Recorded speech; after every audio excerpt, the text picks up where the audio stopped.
am back. Yes, I know many of you have been worried about what's been going on and where I have been, and it's been incredibly difficult for me to get the word out, but YouTube did not allow me to upload or post anything for a whole week. I personally feel YouTube made a mistake, but their review system didn't feel like admitting a mistake, and so I had no choice but to basically wait. I will go into more detail about why I was in YouTube jail at the end of the video if you actually care, but it has been absolutely disastrous for me, so I do appreciate all the support you guys can give me. And let's get on with the show that was supposed to air on Monday, but it didn't. Let's get physical. It's Jordan here, back again with this week's update on all the physical releases coming to the Nintendo Switch, November the 24th until the 28th. Let's see what we've got this week. Bobble Sugar Dungeons is releasing at retail this week. Bub is back and is going dungeon crawling through candy-filled 2D stages, where each time you enter the dungeon, it will change. It's a pretty pricey release that seems to be banking on the name rather than production value, but yeah, I'm getting some like roguelike vibes from it, the description, so I definitely like to try a demo to see what this is all about and if there is enough content to match the price tag. What I'm trying to say is I hope it's not Bobble endless mode. But my executive producers Josh Foote, Punky Dooster, The Nemo 6, and Jeddah Crow have chosen this as their pick of the week. Indika is releasing this week, and what a weird looking game this is. A third-person Russian nun simulator. The classic. It is a surreal horror game that switches up its gameplay as well. There's some weird pixel segments. Some people have labeled this a walking simulator, but it does have good, positive reception. So give it a go if you want something a bit different. I guess a comparison could be to Little Nightmares, since it's weird, it's horror, it's got puzzle elements, and my executive producers, Radio to Rancid, Michael Del Polito, Ghost Bune, and Dave Huswaite have chosen this as their pick of the week.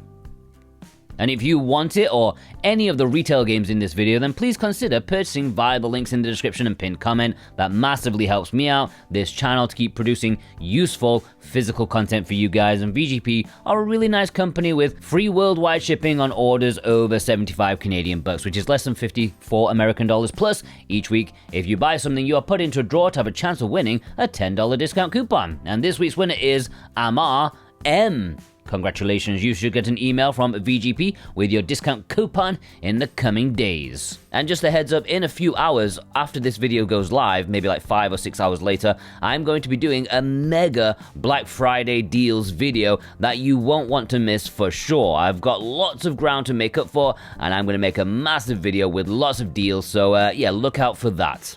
What else is this week? Well, Centum is probably releasing this week in Europe, at least maybe. I'm a bit unsure. I know the North American release is coming next year in January, so I wouldn't be surprised to see this European release get pushed back to join it, but I'll mention it now. This is a weird one. I don't even know how to explain it. The description says, navigate a series of daunting scenarios, each shrouded in uncertainty and enigma. Yeah, it's a weird puzzle game, basically, with some nightmare fuel artwork shoved in for good measure. And my executive producer, Sora Katz, has chosen this as her pick of the week. Kemco RPG Selection Volume 1, a quick mention to this, which after slowly making its way around the globe over the years, it's finally getting a retail release in Europe. Alright, the low print, limited pre-orders. Siralim Ultimate is Super Rare's latest Switch release, going on sale this Thursday. This is a game I've wanted to try out for quite a long time, and I know it's been a highly requested physical release as well. This is a monster collecting game mixed with, I don't know, it kind of looks like old school Gauntlet. I know it doesn't play like that though, but it is a massive game with over 1,000 creatures to collect, absolutely packed to the brim with content and customization for those who love building squads and class types.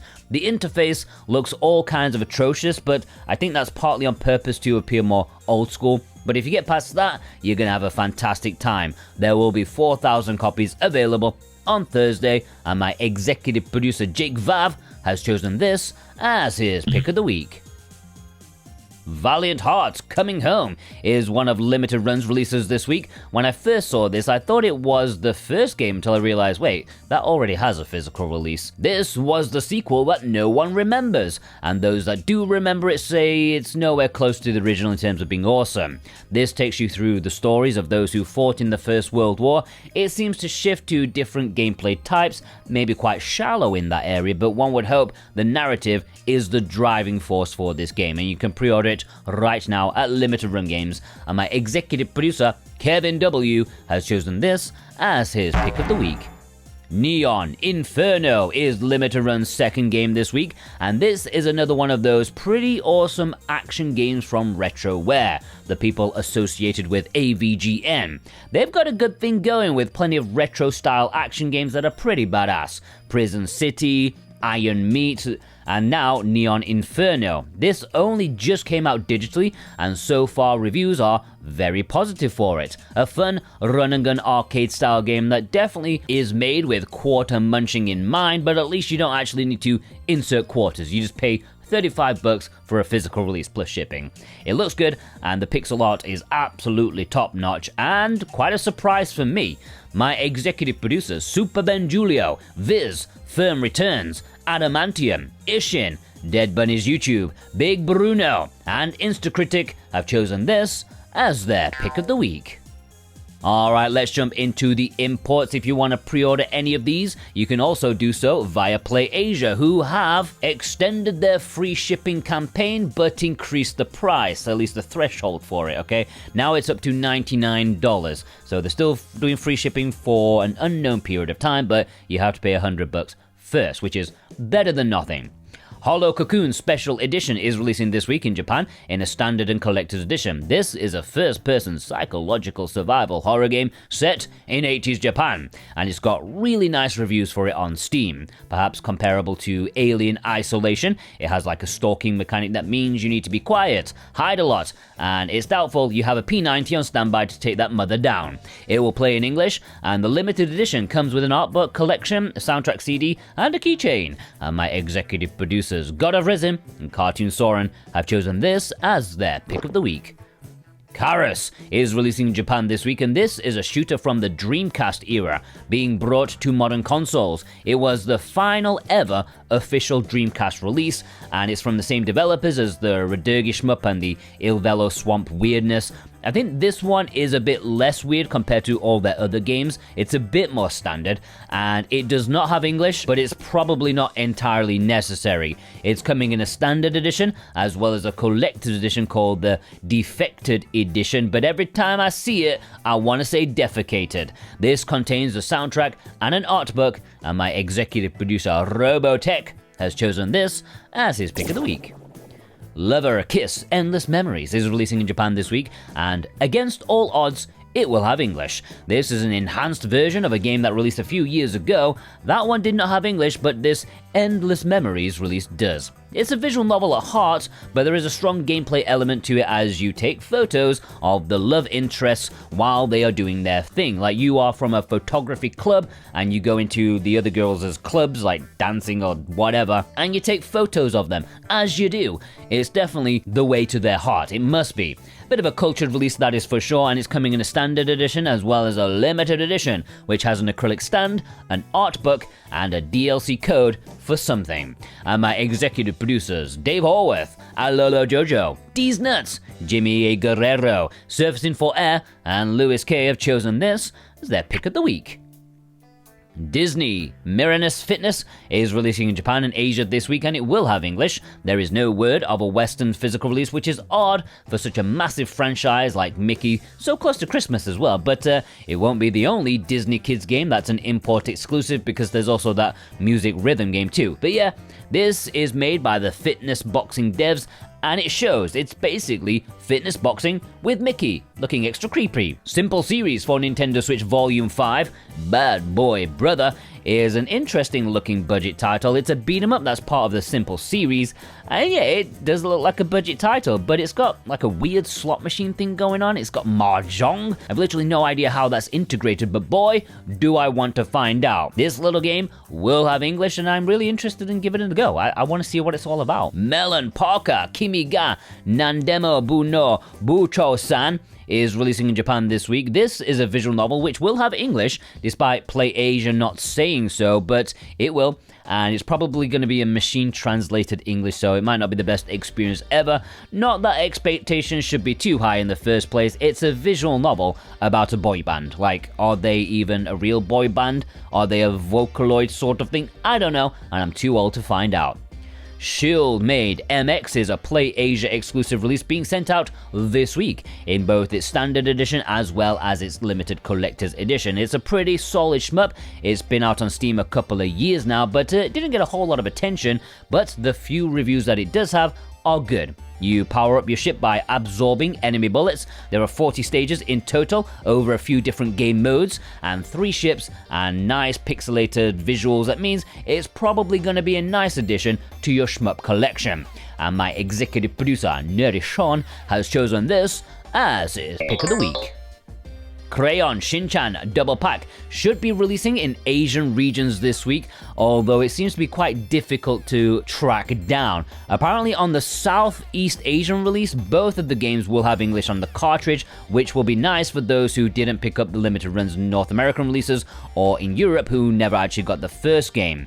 Lively life sim sort of adventure games, very unique and a breath of fresh air this day and age, but I want to be cautious about which one you buy, because I'm not entirely sure all versions of this double pack will have English. Like if it's in Japan, South Korea, Hong Kong, Southeast Asia, I'm not 100% sure which one will have English, apart from Southeast Asia. I know that one will have English. The others, I don't know. My executive producers, Azrath, Vey, Brent McLean, Thorn Metal Luna, Jennifer M, and Joshua L have chosen this as their pick of the week. Japan and Asia are also getting these games, the first one we are going to get next year, the next 2 we have already, and the next 3 do not have English. Alright, there's not going to be a community spotlight this week because what is the point? I don't know. I'm not feeling in the best of moods, as you can imagine, being banned from YouTube. I just got to get back into the mood for it. Got to get, I need the wind back in my sails, okay? So if you've sent any pictures, I will save them for next week, okay? Don't despair. I'm not going to put them in the bin. Alright, so what happened? Well, it's Black Friday. It's literally the biggest 2 weeks of the year for me. On Wednesday, in my time zone, and pretty much the stroke of midnight going into Wednesday for most of North America, I released a Black Friday discounts video. It was just like any other video that I've ever done. I uploaded it, I published it, it was fine, like 200 people watched it. And then like 10, 15 minutes later, it was flagged. It was removed from YouTube, which perplexed me because there was nothing wrong with it. I looked as to why, and it said it was due to harmful and dangerous content. I made a joke at the time that the only way it was harmful was to people's wallets. I mean, it's ridiculous. It's just a video about video game discounts. So naturally, I immediately pressed the appeal button. There must have been some small error that would be quickly resolved. Of course it would be, but within milliseconds of pressing that button, the appeal was rejected, and as a result, I was put in YouTube jail for an entire week. Not even a warning, like no indication of where the problem was, nothing, which was incredibly stressful. As I said, it's the biggest few weeks of the year for me and my family, and to have that taken away for no good reason, well, let's just say it was not over for me as an issue. So I managed to talk with Google support, their YouTube team, on a chat, first with a rep and then with a middle manager, who for all I know could have just been robots. In fact, the lack of humanity probably confirms that. I asked them to look into it, and they said their review team was correct and the video violated their terms. I asked them, did you watch it? Can you tell me where it was violating stuff? Of course not. They're not allowed to go against the party line even if it's wrong. They're not going to watch it because they don't want the accountability. What they could tell me, however, in a very enlightening way, is that it was removed specifically for 3 things, okay? Harmful or dangerous acts, challenges, and pranks, digital security content, and weapons content. And if you read YouTube's terms and policies of what that actually means, it is insane. There's no way. Anyways, after 2 hours talking with them, they did what I thought customer support were not allowed to do, and they ended the conversation, refusing to talk to me anymore. Now, that video, I uploaded it to Twitter, just for everyone to see for themselves, to see where the harmful or dangerous content was. Of course, there isn't any. You can go on my Twitter feed and you can see it for yourself. It's a perfectly fine video. But yeah, at the end of the day, my channel and the fuss that I caused was not big enough. If I had like 10 times the subs, of course this never would have happened. But moving forward, I am going to have to be a bit more careful in how I show games in my videos. I'm leaving the box art up for longer to cover any potential problem with the trailers. I'll put some filters over the more risque stuff because I cannot lose this channel. However, just in case, it may be worth having a backup, okay? If you want to make sure you don't lose contact with me and my work, then you should do some of the following. 1, you can join my Discord, okay?